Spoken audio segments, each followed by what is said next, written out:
So, a lot of you know that metalcore is a subgenre of metal that's been dying out, especially within the past couple of years, especially within 2016 and 2017. Now, there has been some really good metalcore releases within last year and this year. Last year was kind of a disappointing year for metalcore, I think. Like, I know we had Fit for a King come out with an album last year, but I'm not really the biggest fan of Fit for a King. I mean, I have their album, Slave to Nothing, I think it's called. I do have that album. I do like some tracks off that album. But I wasn't too fond of their latest release that came out last year. And yeah, and we also had the Devil Wears Prada come out with a new album last year called Transit Blues, I think it's called. I did like the album for what it was, but I don't think it's good as the couple of albums that came before that, because I still thought 818 was the best Devil Wears Prada album. And to be honest, the Devil Wears Prada is not a band that I follow too much anymore. And there was another metalcore album that came out last year by Killswitch Engage titled Incarnate, and to be honest, that's probably my favorite metalcore album that came out last year. It was better than Fit for a King's album, and it was better than the Devil Wears Prada's album. So Killswitch Engage, they really topped the best metalcore album of 2016. And so this year is also, I think this year is also a really good year for metalcore. We had Demon Hunter come out with a new album earlier this year, their album Outlive, and I think that was really great, but I don't think it was good enough to say that it was the album that revived metalcore, because I can't say that. I mean, I do think it's a good album, and I think it's better than their last album, Extremist. But it's no True Defiance or anything, you know. It's nothing that I can say is top-notch. It's definitely an album that grew off me as time went. It's an album that I've been sick of, and probably because it's like my most listened to album of the year, I listen to it non-stop, you know, since they're like one of my favorite bands. And now we have August Burns Red, who just dropped their new album, Phantom Anthem. And this, I cannot wait to review it. And even though I felt like the past couple of years we've been receiving trash from good metalcore bands, I mean, sure, Demon Hunter and Killswitch Engage put out some good albums, but they weren't anything that I can say was just that saved the metalcore subgenre. But August Burns Red, they did it again, man. I can say with confidence that they were the ones that revived metalcore. And I know some might beg to differ. Some people might not like August Burns Red too much, and that's fine. You know, people have their reasons for not liking them. But man, when it comes to August Burns Red, you can expect a real treat from these guys. And with this new album, Phantom Anthem,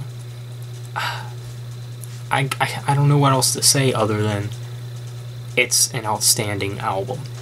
It's probably my favorite album of this year so far. It's probably slightly in front of the newest Nothing More album, because that was my favorite album of the year till this came out. But the new Nothing More album is still outstanding. It's still a masterpiece. But I don't know, it may have to do with me being a fan longer of August Burns Red, because I've been following August Burns Red for a couple years now. And ever since I've heard their song Truth of a Liar, that was the song that got me hooked. And the first full album I've heard from them was Rescue and Restore, and it was a pretty good album. But the album that came after, Found in Faraway Places, was really great. Their best album in a long time. But this album, Phantom Anthem, holy cow, this album is excellent. I think it might even top Found in Faraway Places. That is how good this album is. And I loved this album probably from the get-go, you know? When they released the singles for this album, Invisible Enemy and The Frost, both excellent tracks. I really enjoy those tracks a lot. I can really, just by those two tracks in particular, I can tell that it was going to be a solid album.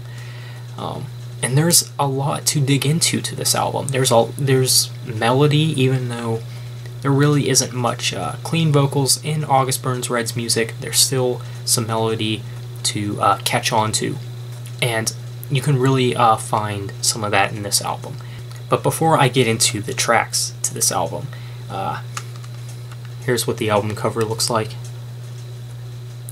Now, another thing too, I didn't know, like, I'm not sure if there was a deluxe edition to this album. I don't think there is. This was the only copy that they had at the exchange when I picked it up. You know, it just seems to be that August Burns Red makes deluxe editions to their albums, like, every, like, it goes, like, in a pattern, like, the 1 year they release an album, they don't make a deluxe edition. And then the next year they make an album, they do make one, and then the year after, they don't. And, you know, they kind of have the same cycle. That kind of reminds me of what the band Red does.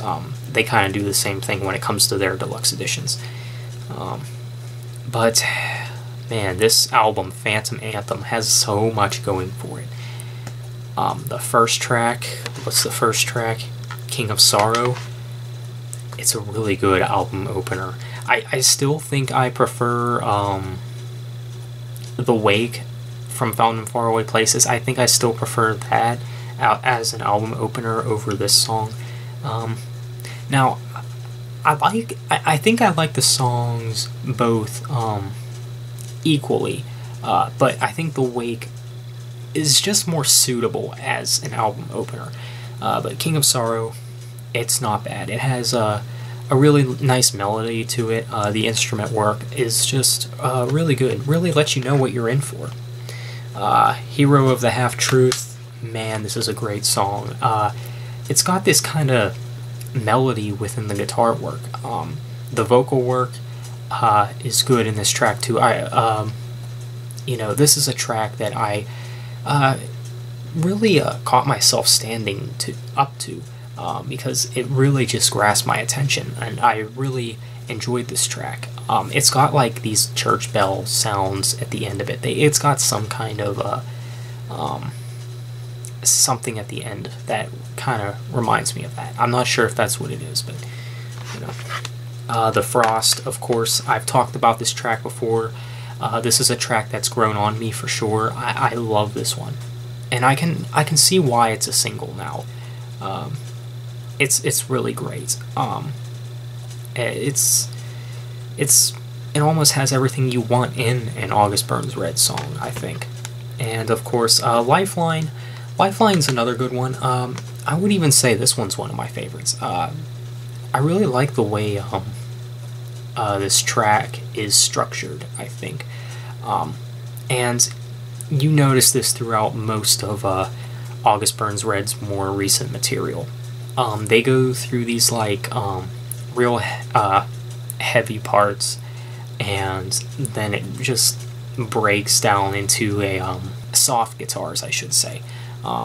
It's a little more mellow. They go through these heavy moments to more soft moments that I really think just work, and I'm really glad that they adapted that when it came to their album Leveler, even though I still would consider that their worst album. But yeah, but Lifeline is a good example of a track that it's structured really well, heavy, melodic, and it's got a little nice melody to it, I think, and it breaks down into some mellow points. Visible Enemy, of course, we all know what I think of this song. I think it's excellent. The breakdown, the guitar work, the vocals, everything about this song is good. I can see why they picked this to be the first single. The track after that is Quake. While I will say this is a good song for what it is, it's probably my least favorite on the album. There's just something about it that really didn't grasp my attention. It just seems like your usual guitars, drums, vocals, scream vocals. But I do think it is good. It's suitable for the album, and I do think it does work. Coordinates is another good one. This one has a really nice melody to it. It's got some, I guess, like, cleaner vocals. It's more like yelling, not really singing or screaming. It's got some of that in that song. I'm not sure if there's any guest vocals in this song. I know there was a guest vocalist on their last album, but I'm not sure if there's any on here. It doesn't really say they are. But this is another one of my favorites. I love the instrument work in this song as well. Generations is a really great song. The next track is Float. This is a pretty good one. I felt like they did try something a little different with this one, but it's not one of my favorites.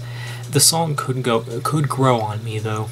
It has a nice melody to it, I think, too. It starts off slow, and I mean, I can see why some people might enjoy it more than me, but I think for what it is, again, it's a good one. Dangerous is one of my favorite tracks on this album for sure. I mean, right away, I really knew that I was going to be coming to this one a lot. This is a great one. The one thing that really, I guess, is the magnet for me is the instrument work. Especially during those mellow parts. Like I say, I love that August Burns Red has that sound in their music. It's very good stuff, I gotta say. A track that definitely has replay value. And the closing track, Carbon Copy, this is a good album close, I gotta say. I don't think it's a perfect album close, but it's definitely good. They didn't try anything different as an album close like they did on their last album. The album close on their last album was more experimental. This one sounds more like August Burns Red, which I really like. And yeah, I mean, this is an awesome album. I think I prefer it over Found in Faraway Places. It might even be my favorite August Burns Red album, because I felt like August Burns Red took everything that I love about their music and just meshed it together into this album. And man, I knew from right from the get-go that this would be one of the best albums of the year, and it's probably the best metalcore album that we've had in a really, really long time. If you're a fan of the old August Burns Red, like the sound that was in Thrill Seeker or Messengers, I think you would really you would really dig tracks like Quake and Generations that are pretty straightforward, kinda that similar vibe. I mean, this album is no means like their first couple of albums, but if you're looking for something similar, I would recommend those tracks, because I feel like this album has a little bit of something for everyone. If you're looking for melody, the more melodic tracks include Hero of the Half-Truth, The Frost, Lifeline, Invisible Enemy, and Dangerous, of course, and Coordinates too. I forgot to mention that. So yeah, this album has something for everyone, I think, and I highly, highly recommend you pick up this album. It'll not disappoint you. Like I said, I would even go as far as say that it's better than Found in Faraway Places, even though that was one of my favorite albums from them this year. Phantom Anthem by August Burns Red. Just brilliant. Favorite album of the year. I'm gonna have to give it a perfect score, 10 out of 10. Even though there's a couple tracks that I'm kind of a little about, but even though those tracks I feel are kind of generic, they're not like horrible. They're not even bad. They're like listenable and really still just really they still sound really good. You know, and it's like even the bad tracks on this album are good, if that makes sense.